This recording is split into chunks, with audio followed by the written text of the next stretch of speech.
నమస్తే సీదా headlines.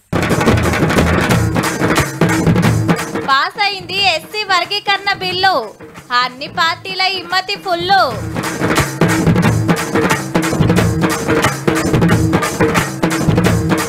ధరణిల పహానీల tampering, 7 ఆఫీసర్లు అరెస్ట్.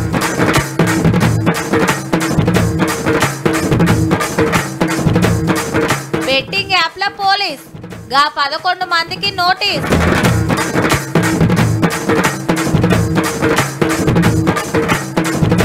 $16 లక్షల కోట్ల లోన్లు మాఫీ, మామూలోళ్ళకు కాదు రూపీ. దండోరా ఉద్యమం 30-35 ఏండ్లకెళ్ళి నడుస్తుందబ్బా. ఎస్సీ వర్గీకరణ చెయ్యాలి, లేకుంటే జాబులు పదవులు కొందరికే పోతున్నాయని జంగు నడుస్తుంది. ఎన్నో ఉద్యమాలు నడిచినాయి, ఎంతో కొట్లాడినరు, కొందరు పానాలే పోయినాయి. పార్టీలు మారినాయి, సర్కార్లు మారినాయి, సీఎంలు మారినరు, కానీ అది ఎట్లున్నదో గట్లనే ఉన్నది. ఇన్నేళ్లకు కాంగ్రెస్ సర్కార్ రాగానే ఓ కమిటీ వేసి 3 గ్రూపులు చేసి వర్గీకరణ ఎట్లా చేయాలనో చెప్పింది. ఇక దాన్ని బట్టి గవర్నమెంట్ బిల్లు తయారు చేసి అసెంబ్లీలో పెట్టింది. గీ ముచ్చటకు పోయే ముంగట గీ ముచ్చట్లు. ఎమ్మెల్యేలు ప్రశ్నలు అడుగుడు, మంత్రులు రాసుకున్నాము తప్పకుండా వేస్తామను నడిచింది మొదలు. ఎవ్వల నియోజకవర్గంలో తిప్పలాలు చెప్పుకుంటుంటే దానం సార్ గిట్లా అన్నాడు. సార్ నోట్ అంటే మాకు తెలుసు, నేను కూడా మంత్రిగా పనిచేశాను, నోట్ చేసుకుంటాం అంటాం, బయటికి పోయిన తర్వాత అది డస్ట్బిన్లు వేస్తాం, ఆ పేపర్ తీసుకుపోయి చేశాను కాబట్టి చెప్తున్నా అధ్యక్ష. హటెన్క గిట్లా నడిచింది. అప్పుడున్నటువంటి ఎమ్మెల్యే ఆటలు పాటలు ఆడు తిరుగుడు ఎగురుడు దురుకుడుకు తప్పితే దేనికి పనికి రాలేదు. ఆ ఉస్మానియా యూనివర్సిటీ పరిధిలో ఏదైనా సరే ఆందోళనలు ధర్నాలు చేయకూడదు. ఈ నిషేధం అనేది విధించడం అనేది ఇది అప్రజాస్వామికంగా అనిపిస్తుంది అధ్యక్ష. మొన్న స్టేషన్ గన్పూర్ నియోజకవర్గంలో ముఖ్యమంత్రి గారు 800 కోట్ల రూపాయలు ఇచ్చిర్రు. నా హుజరాబాద్ నియోజకవర్గానికి కూడా 1000 కోట్ల రూపాయలు ఇవ్వాలి. పంటలు ఎండుతున్నాయి కాబట్టి వెనువెంటనే నీళ్లు ఇచ్చి పంటలను ఆదుకోవాలని చెప్పి అభివృద్ధికి మారు పేరు రంగారెడ్డి జిల్లా అయినాకనే మిగతా జిల్లాలకు డబ్బులు ఇస్తే మేము సంతోషపడతాం. ఎందుకంటే ఇక్కడ మంత్రే లేడు, ఎవరు అడిగే పరిస్థితి లేదు. హటెన్క ఎస్సీ వర్గీకరణ బిల్లు పెట్టిండు మంత్రి Damodara sir. Categorization is not against any community. Categorization, as Baba Sahib always believed, Jagjiran Garu has always believed, is social justice. ప్రతిపక్షంలో ఉన్న బీఆర్ఎస్, బీజేపీ, ఎంఐఎం అన్ని పార్టీలు బిల్లుకు చేయగొట్టినాయి. పూర్తిగా భారతీయ జనతా పార్టీ సంపూర్ణ మద్దతు ప్రకటిస్తుందని మాదిగల సామాజిక ఆర్థిక పరిస్థితులను క్షుణ్ణంగా తెలిసినటువంటి మా నాయకుడు కేసీఆర్ గారు వర్గీకరణ అంశానికి మొదటి నుంచి కూడా మద్దతుగానే ఉన్నారు. అయితే గింత ముఖ్యమైన ముచ్చట మీద చర్చ నడుస్తుంటే గులాబీ పార్టీ వాళ్ళు లేరు సభల. మా ముఖ్యమంత్రి గారు వారికి సంబంధించిన మాజీ మంత్రులు వచ్చి ఇక్కడ కూర్చుంటారు అనుకున్నాం అధ్యక్ష, కానీ ఎవ్వరు కూర్చున్న టైం లేదు అధ్యక్ష. వాళ్ళు కర్యాపాకను ఏ విధంగా అయితే ఉపయోగించుకుంటా ఆ విధంగా ఉపయోగించుకుంటానికే మేము పనిచేస్తాం. మాలాలి అన్ని రిజర్వేషన్స్ తీసుకున్నారు, మాలాలి అన్ని ఉద్యోగాలు తీసుకున్నారని చెప్పి తప్పుడు ప్రచారాలు చేశారు. ఇప్పుడు 2016 నుంచి 2024 వరకు ఏదైతే డాటా మేము సేకరించినామో జాబ్స్లలో మాదిగలకు 66,520 ఉద్యోగాలు వస్తే మాలలకు కేవలము 48,388 ఉద్యోగాలు వచ్చాయి. జనాభా ప్రకారంగా మాకు 18% బడ్జెట్లో పెట్టాలని చెప్పి కూడా మేము మీకు కోరుతున్నాము. 15% నామినేటెడ్ పోస్ట్ ఇస్తే చెన్నూరు ఎమ్మెల్యే వివేక్ సారీబి కోరితే అటుకెళ్ళి సీఎం రేవంత్ రెడ్డి సార్ జవాబు చెప్పిండు. మా మిత్రులు వివేక్ వెంకటస్వామి గారు రిజర్వేషన్ పర్సంటేజ్ 15 నుంచి 18% పెంచాలి పాపులేషన్ అని అన్నారు. ఎస్, 2026 జనాభా లెక్కలు పూర్తి కాగానే ఆ పర్సంటేజ్ ప్రకారం రిజర్వేషన్లు పెంచడమే కాకుండా దామాషా ప్రకారం ఆ రిజర్వేషన్లని ఈ గ్రూప్ 1, గ్రూప్ 2, గ్రూప్ 3కి పంచే బాధ్యతను మన ప్రభుత్వం తీసుకుంటుందని చెప్పి సభ ద్వారా వారికి స్పష్టంగా నేను చెప్పదలుచుకున్నాను అధ్యక్ష. ఇన్నేళ్లకు ఒక మంచి పని అవుతుందని దళిత ఎమ్మెల్యేలు అంతా సంబరపడ్డారు. కానీ ఆనాడే ఈ దొరలకు దాతలకు చెప్పులు కుట్టినాడు. ఆ చెప్పులు తోడు తెల్లగుంటే దానికి రాసిన రంగు అది ఈరగాసు. ఈయన మన ఎత్తికేసుకుంటాం. ఆ ఈరగాసు దొబ్బి తిన్నారు, దోసుకున్నారు అని ఒక అపవాదం వేశారు, అడ్డుకున్నారు అని. గతంలో ఏం జరిగిందో తెలియదు, కానీ ఇప్పుడు పూర్తిగా ఈ యొక్క బిల్లుకు ముందుండి కొట్లాడే ముందు వరుసలో ఉంటామని అందరు సపోర్ట్ చేసినందుకు సీఎం సార్ ధన్యవాదాలు చెప్పి వర్గీకరణ ఉద్యమంలో అమరులైనోళ్ళ కుటుంబాలకు గిట్లా ఆసరైతామన్నాడు. రేపు ఇందిరమ్మ ఇండ్లు ఇచ్చే దాంట్లో ఈ కుటుంబాలకు ఖచ్చితంగా మొదటి ప్రాధాన్యత కింద ఇందిరమ్మ ఇండ్లు ఇవ్వాలి. ఆ కుటుంబాలు eyes have it. The motion is carried and the bill is passed. తిరుపతిలో టీటీడీ బోర్డు లెక్కనే యాదగిరిగుట్ట మీద వైటీటీ బోర్డు పెడుతున్నారు 18 మందితోని. చైర్మన్ మెంబర్లు ఉంటారు కొండ మీద మంచి షెడ్డలు చూస్తానికి. తెలంగాణలో ఉన్న అన్ని గుళ్ళ కాడ సవలతులు వేస్తాము అన్నది మంత్రి కొండ సురేఖ మేడం. ఇక నిన్న బీసీ బిల్లును పాస్ చేసినందుకు బీసీ సంఘాల లీడర్లు వచ్చి ముఖ్యమంత్రి సార్ కు మంత్రులకు శనార్థి చెప్పిండ్రు. దీని నుంచి రెఫరెన్స్ తీసుకోండి సురేష్, దీని నుంచి నెక్స్ట్ ఏం కావాలని కొట్లాడు. మీరు దీన్ని తప్పు అని అన్న మరుక్షణం మీకు వాదించడానికి బేస్ ఉండదు. బేస్ లేని ఆర్గ్యుమెంట్ కి రిజల్ట్ ఉండదు. ప్రజలంతా రూల్స్ పాటించాలి. చట్ట వ్యతిరేక కార్యకలాపాలు ఎవరు చేసినా కేసులు పెట్టబడతాయి. నేరం చేయాల్సిన పని లేదు. నేరగాళ్లకు సహాయం చేసినా మీరు నేరస్తులే అవుతారు. మత్తులో పడకండి, మీ కుటుంబాలను ఆగం చేసుకోకండి. జూదం ఆ పూటకు సరదా, హద్దు మీరితే మీ జీవితానికి యమపాశం. తస్మాత్ జాగ్రత్త. ఇగో గిట్లా చెప్తుంటారు, కానీ గా రూల్స్ నాకు కాదనుకున్నట్టున్నాడు గీ పోలీస్ అన్న. వరెవ్వా, పోలీస్ అన్న సుత బెట్టింగ్ యాప్లకు దిగిండు. టెలిగ్రామ్ లో ఓ ఛానల్ పెట్టి బెట్టింగ్ ఎట్లా పెట్టాలి, ఎట్లా కమాయించాలని సలహాలు ఇచ్చిండట గీ కానిస్టేబుల్ అన్న. పేరు కిరణ్ గౌడ్. హబీబ్ నగర్ పోలీస్ స్టేషన్ లా పనిచేస్తున్నాడు. బెట్టింగ్లు చేపట్టి పబ్లిక్ పానాలు పోతున్నాయని ప్రమోట్ చేస్తున్నోళ్ళ మీద కేసులు పెడుతుండ్రు కదా. పుణుకులాడుతుంటే కిరణ్ అన్న పంటనం బయటపడ్డదట. పంజాగుట్ట పోలీస్ స్టేషన్ లా కేసు అయింది. గమ్మత్ ఏందంటే ఇన్స్టాగ్రామ్ లా పబ్లిక్ కు సుద్దులు చెప్తుంటాడు. వెనకమర్ల నడిపిస్తున్న కథ గిట్లున్నది. రూల్స్ జనానికి గాని మనం పాటిస్తానికి కాదు అనుకున్నాడేమో. ఇక బెట్టింగ్ యాప్లకు సపోర్ట్ చేస్తున్న 11 మంది యూట్యూబర్లు, సెలబ్రిటీల మీద కేసులు పెట్టిండ్రు కదా. వాళ్ళందరికీ నోటీసులు పంపిండ్రట పోలీసులు ఎంక్వైరీకి రావాలని. అయితే బిగ్ బాస్ సెలబ్రిటీలు విష్ణుప్రియ, టేస్టీ తేజ తరపున పంజాగుట్ట పోలీసులను కలిసిండు ఆర్జే శేఖర్ భాష. షూటింగ్ ఉంది, 3 రోజులు టైం కావాలని అడిగితే సరే అన్నారట. అయితే వీళ్ళకి ఏది లీగల్ ఏది ఇల్లీగల్ అనేది కూడా తెలియదు. వాళ్ళు చెప్పేటప్పుడు ఏం చెప్తారంటే లీగల్ మేడం, చేసేసి మేడం, తప్పలేదు మేడం అన్నట్టుగా చెప్పేస్తారు. రేపు ఇంకెందరు పంతనం బయట పడుతుందో, ఇంకెందరి మీద కేసులు అయితాయో.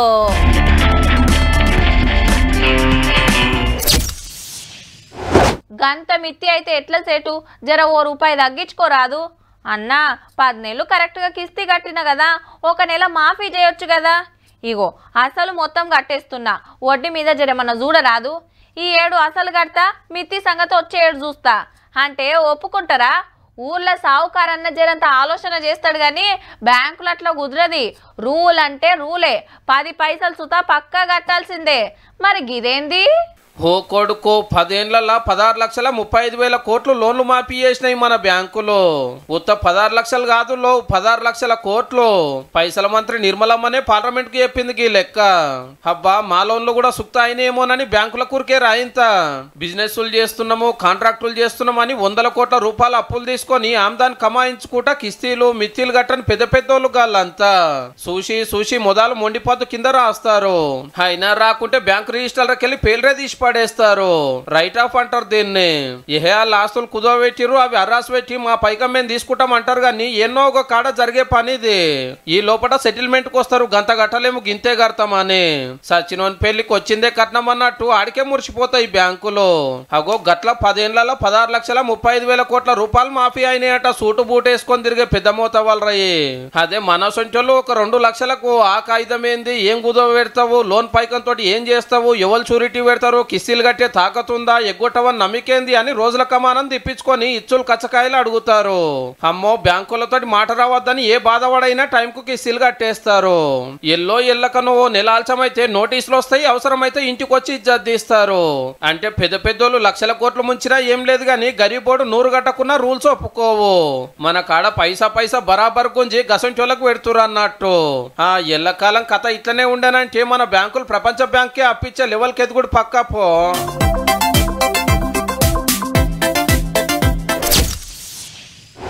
శాసనసభలో ఏ బిల్లు పెట్టినా అది మండలికి పక్కా రావాల్సిందే. ఈడ బిల్లు ఫైనల్ అయితేనే పూరాగా పాస్ అయినట్టు. పట్టభద్రులు, టీచర్లు, కవులు, కళాకారులు, పబ్లిక్ కు సేవ చేసిన వాళ్ళు ఇట్లా చాలా మందే ఉంటారు మండలిలా. అందుకే పెద్దల సభ అంటారు. అందరికంటే 4 ముచ్చట్లు ఎక్కువ తెలిసిన వాళ్ళు కాబట్టి ఈడ చెప్పే ముచ్చట్లు సుతా ఆలోచన చేసి నిర్ణయం తీసుకుంటారు. మరి చూద్దాం పండ్రి మండలి ఎట్లెట్లా నడిచిందో. కాంగ్రెస్ హామీ ఇచ్చినట్టు ఆడపిల్లలకు స్కూటీలు పంచాలని బొమ్మలు పట్టుకొని మండలికి వచ్చిండ్రు కారోళ్ళు. పింఛన్లు పంచలేరు, కొత్త పింఛన్లు వస్తలేవు అని కవితక్క అడిగితే మంత్రి సీతక్క సమాధానం చెప్పింది. ఇప్పుడు 2000 ఉన్నటువంటి పెన్షన్ ని 4000కు పెంచుతారా పెంచరా? ఖచ్చితంగా మేము ఇచ్చిన ప్రకారం అన్ని రకాల పెన్షన్స్ తప్పకుండా పెంచడానికి మా ప్రభుత్వం సిద్ధంగా ఉంది అధ్యక్ష. ఫ్యూచర్ సిటీ మీద బీఆర్ఎస్ ఎమ్మెల్సీ శంబీపూర్ రాజన్న అనకూడని మాట అన్నాడని లొల్లయింది. అందరు 4th సిటీ అంటున్నారు, 4 బ్రదర్స్ సిటీ అంటున్నారు. అన్వాంటెడ్ కామెంట్స్ చేయకండి, అటువంటి ఏమైనా ఉంటే I will delete dum from the records. ఇప్పటి వరకు భూమి లాక్కునే కార్యాచరణ జరగలేదు.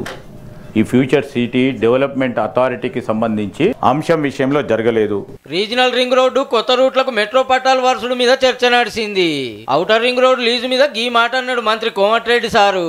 నామినల్ బేస్ మీద రోడ్ అమ్ముకున్నట్టు లెక్క అధ్యక్ష. లీజ్ అంటే 30 years అంటే చాలా లాంగ్. అటెనక మంత్రి పొన్నం సార్ బీసీ బిల్లు పెడితే బీఆర్ఎస్ హిమ్మతి ఇచ్చింది.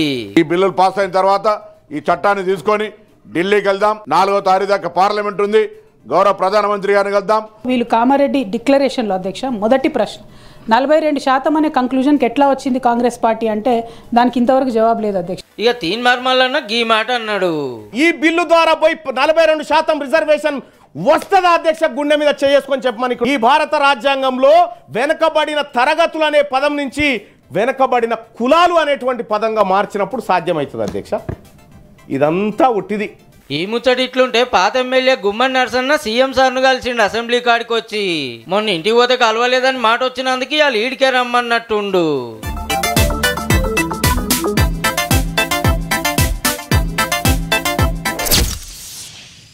పాస్బుక్ లో పేరు తప్పు పడ్డదని, విరాసత్ అయితే లేదని, అప్పుడెప్పుడో భూములు కొన్నా ఇంకా పాత ఓనర్ల పేర్లే చూపిస్తున్నాయని, పాలోళ్ళు మా భూములు కబ్జా పెట్టిండ్రని, ఉండాల్సిన పొలం కంటే తక్కువ చూపిస్తుందని ఓ శీతం పంచాదులు ఆన్లైన్లో రికార్డులు మార్చాలని తిరిగి తిరిగి ఆస్టగొన్నారు రైతులు.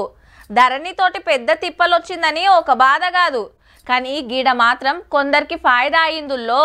కాకుంటే పనివంతులంతా మోతే తహసీల్దార్ ఆఫీసులనే ఉన్నట్టున్నారు. బహానీలు ట్యాంపరింగ్ చేసి పట్టాలేని భూములు ధరణి లెక్కిస్తానికి ఉపాయం చేస్తే తహసీల్దార్ మేడం ఇంకో 6 జైలుకు వేయిండ్రు. 14 మంది మీద కేసు అయితే పరారులు ఉన్నారట. సూర్యాపేట జిల్లా మోతెల 11 మంది రైతులు 27 ఎకరాల భూమి సాగు చేస్తున్నారట శానేళ్ల సందే. అప్పట్లో సాదా బైనామాల మీద భూములు తీసుకుంటే ఎవ్వలకు పట్టాలు రాలేదు. ధరణి లెక్కించి పాస్బుక్లు ఇప్పిస్తామని 40 లక్షలకు డీల్ మాట్లాడిర్రట. ఇట్లనే సర్వే నెంబర్లు మిస్ అయితే ఆన్లైన్లకు ఎక్కిచ్చే ఛాన్స్ ఉందట. గది వాడుకున్నారు అన్నట్టు. పాత రికార్డులు ట్యాంపర్ చేసి పహానీలు తయారు చేసి వేరు సర్వే నెంబర్లతో నకిలీ పాస్ పుస్తకాలు తయారు చేసిర్రట. ఇంత పక్కాగా చేసినా ఎట్లా దొరికిండ్రంటారా? పనంతి ఇన్నే కాదు కదా, తహసీల్దార్ సంతకం పెట్టినాక కలెక్టర్ సార్ కు పంపాలి. ఒక్కపారే ఇంతమంది రైతులకు సర్వే నెంబర్లు ఎట్లా మిస్ అయినాయని జిల్లా కలెక్టర్ కు డౌట్ వచ్చి ఎంక్వైరీ చేపిస్తే పాత రికార్డులు మార్చి దొంగ పట్టాలు చేసినట్టు తేలిందట. కేసు పెడితే 7 ఉద్యోగులు అరెస్ట్ అయిండ్రు. రాంగ్ రూట్ లో పోయినందుకు 11 మంది రైతుల మీద కేసు అయింది. ఇసొంటి కథలు నడుస్తున్నాయనే ధరణి తీసేసి భూభారతి తెస్తామన్నది సర్కారు. గదేదో చెప్పున తీసుకురారి సారు, ఆలస్యం అవుతుంటే ఇంకెన్ని నడిపిస్తారో.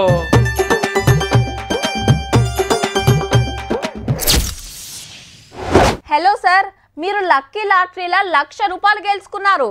అవి మీ అకౌంట్లకు రావాలంటే మొదలు కొన్ని ఛార్జీలు కట్టాలి మీరు. అట్లనా? ఎంత పంపాలి సారు? ఓ 10,000 పంపి అనగానే 1,00,000 రూపాయలు వస్తూనే ఉండే, 10,000 ఏమున్నదని కొడతారు కొందరు. ఈగేముంది, ఆ టెన్కన్ ఎత్తికి చేతులు పెట్టే కథే. ఇట్లా ఇప్పటిదాకా కొన్ని లక్షల మందికి గుండ్లు కొట్టిండ్రు, కొడుతున్నారు కూడా. కానీ ఓ తాన ఏమైందంటే చెప్పుడు కాదుల్లా, చూడాల్సిందే. మోసగాళ్ళనే మోసం చేసిన మనగాడు గీ అన్న పేరు భూపేంద్ర సింగ్, ఊరు ఉత్తరప్రదేశ్ రాష్ట్రం కాన్పూరు. మొన్నొకడు సిబిఐ ఆఫీసర్ అని ఫోన్ చేసి ఓ కేసులో నిన్ను అరెస్ట్ చేస్తాం, అట్లా కావద్దంటే 16,000 ఫోన్ పే చేయాలని ధమ్కి ఇచ్చిండట. ఆడు పక్క సైబర్ బడవేగాడే అని అన్నకు అర్థమయ్యి ఓ ఆట ఆడుకున్నానుకో రాదుండ్రి. అన్న నన్ను అరెస్ట్ చెయ్యకే, నీకు పైకం పంపిస్తా. ఓ కాడ బంగారి గొలుసు కుద్వ పెట్టినా, ఓ 3,000 నాకు కొడుతివా అంటే అది ఇడిపించి అమ్మేసి అడిగినంత ఇస్తా అని నమ్మిచ్చిండు మంచిగా చూడుర్రిగా ఆడో బిత్తిరిగాడు ఉన్నట్టుండు. ఉత్తగనే నమ్మి సరే అని 3000 గీ అన్న అకౌంట్ లో కొట్టిండు. అన్న సావుకారి కాడికి వచ్చిండే, గా పైసలు జాలయంటనే కావాలంటే మాట్లాడని దోస్తుకు ఫోన్ ఇచ్చి ఇంకో 4480 గుంజిండు. జర్రసేపటికి మళ్ళా ఫోన్ చేసి బంగారం మీద 1,00,000 లోన్ ఇస్తా అంటుండు. ఛార్జీల కింద 3000 కావాలనంట.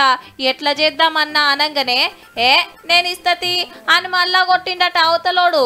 మొత్తం 10,000 పంపినాక ఆ సైబర్ దొంగోనికి గప్పుడు సమజైనట్టుంది. అబ్బెరకొండో అందరికి గుండు కొట్టే నాకే గుండు కొట్టిండని, నీకు దండం పెడతనే నా పైసలు నాకు పంపు అని ఫోన్ల మీద ఫోన్లు చేస్తుంటే గీ అన్న పోయి పోలీస్ కంప్లైంట్ ఇచ్చిండు. సైబర్ దొంగోడు పంపిన గా 10,000ను గరీబులకు దానం చేస్తాడట. ఇంకోళ్ళైతే ఉత్తగనే ఆదురుకొని అడిగినంత కట్నం పంపిద్దురు. మన భూపేందర్ భయ్య గింత కూడా బుగులు పడకుండా ఆ దొంగతాన్నే కొట్టేసినవంటే నువ్వు మామూలోనివి కాదే. మీగిన గసంటోళ్ళు తలిగితే చూడుండ్రి మళ్ళా. కానీ మాత్రంలా మీ బ్యాంక్ వివరాలు చెప్పే రాయింత జర పైలం.